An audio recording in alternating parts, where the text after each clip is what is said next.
Dragon Ball has always been an iconic series that it was the gateway for a lot of Westerners to explore more anime. Without missing a beat, Dragon Ball Super is a show that still gives you the same feel of Dragon Ball series as if it never went off the air in the first place. Dragon Ball Super returns with the same plotline of the most recent movies, Battle of Gods and Resurrection of F. And if you've missed those movies, spoiler warning, but there's not a whole lot happened as far as the story goes. You're introduced to the God of Destruction in the first movie, the God of Destruction, Battle of Gods. There we go. You're introduced to the God of Destruction, Beerus, and his partner Whis in the first arc of the movie, or the first arc of Dragon Ball Super, where Goku and Vegeta find out about the new level of gods as far as, Super Saiyan God mode.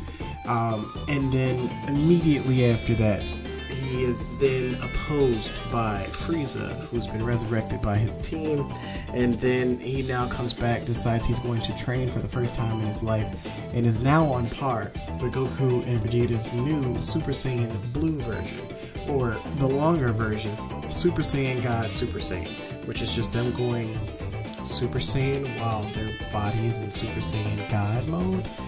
Yeah, it gets a little convoluted, but Dragon Ball has always been a little convoluted.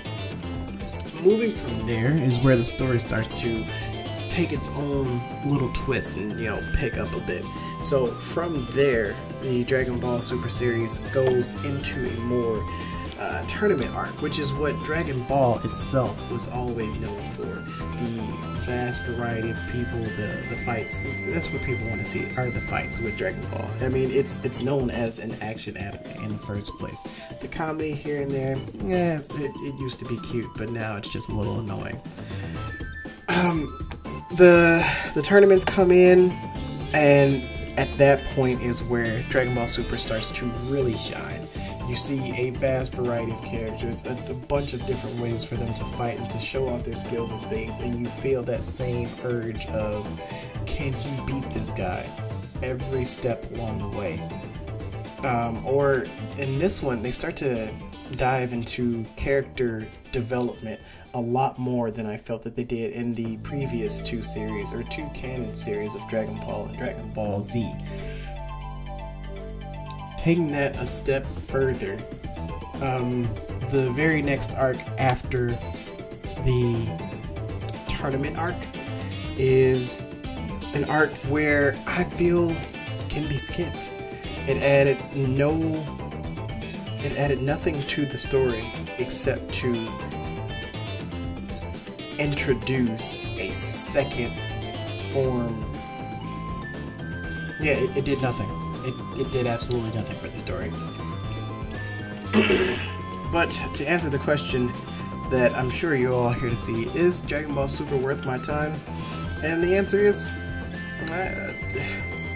kinda. Like, it's not something I would say you need to rush to every Saturday or Sunday morning, depending on the time frame you live in, but it's something that would be fun to keep up with.